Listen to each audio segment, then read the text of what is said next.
Welcome to Leon's Chainsaw Parts and Repair. This is Mike's XL-101 running, which is a good thing. There was more than just ignition problems with this saw. Unfortunately, the previous owner or whatever, I mean, somewhere, I'm going to guess a good solid decade or so ago, someone left fuel in this carburetor. And I haven't seen fuel turn to a hard varnish that you can chip for quite some time, but that's what was in here. And it was in bad shape. I actually ended up having to replace the fuel bar because that was solid.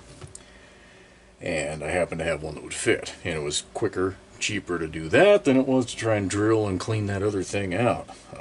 It was bad in there. In fact, it had deteriorated the check valve to the point where the engine, when I first tried to start it, sucked that damn check valve into the main speed, or the main fuel orifice, and plugged it completely. I haven't seen one do that before either, so that was mighty interesting. But as you can hear, it is running fine now. In addition to the ignition work in that previous video, got a proper end on that wire. So this switch is an aftermarket one, or it was from a different Homelite.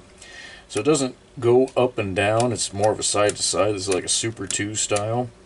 So it's sorta up for on and sorta down for off, but it's more left and right. So yeah, that's off right there. Kind of goofy, but it works. So not gonna dig too far into that one. Used my standard kit with grommets for the fuel hose there. You can see how nicely that installs. It's a one piece.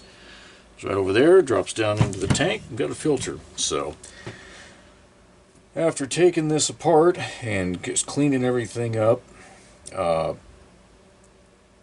needed to replace, this is we've done a few of these lately. This cap does not have a vent in it.